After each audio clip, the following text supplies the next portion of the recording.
la línea se diluye un poco más, porque no tenemos una cosa tan clara como... Y esto, por ejemplo, lo vamos a ver en esta novela, ¿no?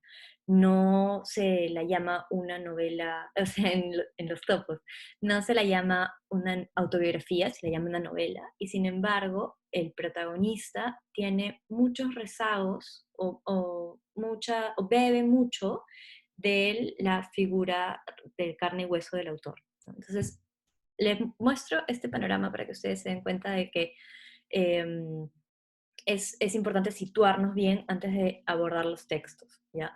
La sangre de la aurora sería un texto realista, ¿verdad? No ocurre nada fuera de las reglas que rigen el mundo real. Nadie vuela, nadie, etcétera, ¿no? Nadie él se eleva por los cielos mientras tiende la ropa.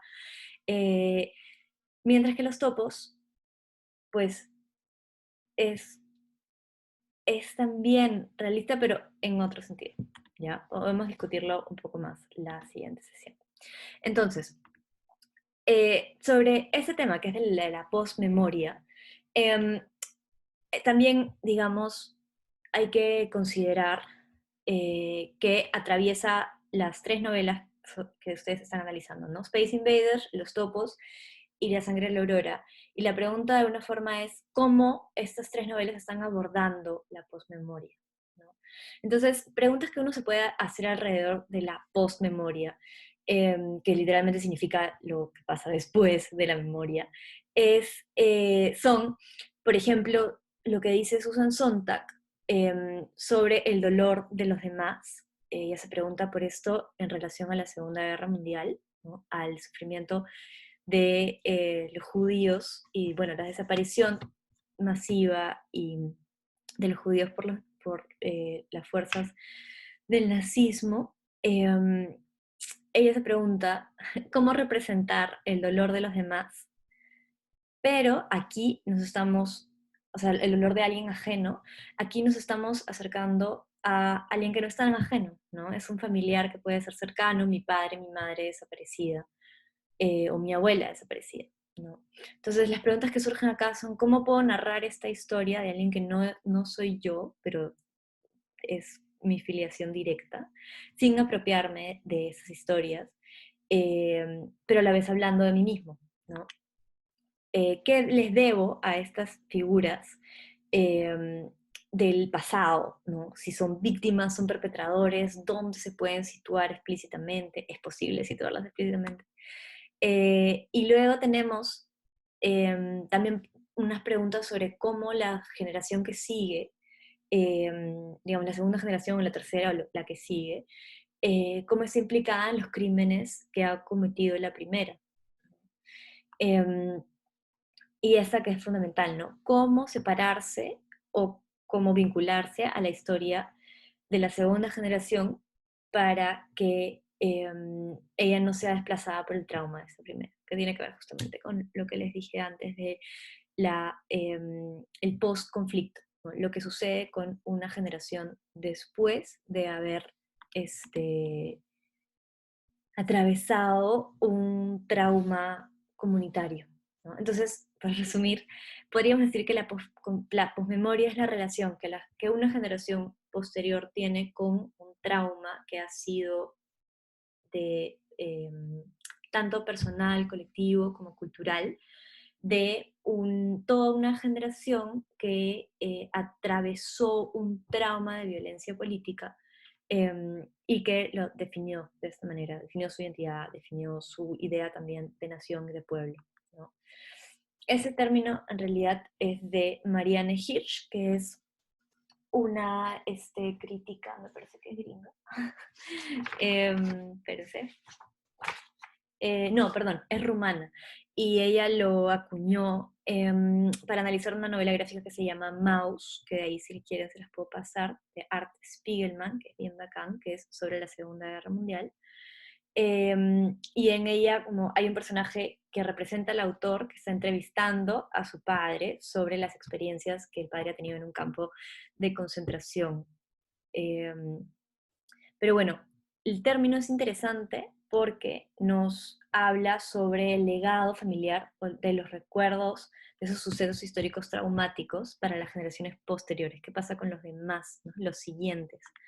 Y ahí hay que tener en cuenta que la conexión que yo podría tener con el pasado de mis padres y de mi ascendencia está mediada por una conexión emocional, y eso se ve súper claro en la película que ustedes han visto, La teta asustada, como a Fausto literalmente se le transmite el trauma por la leche materna, ¿no?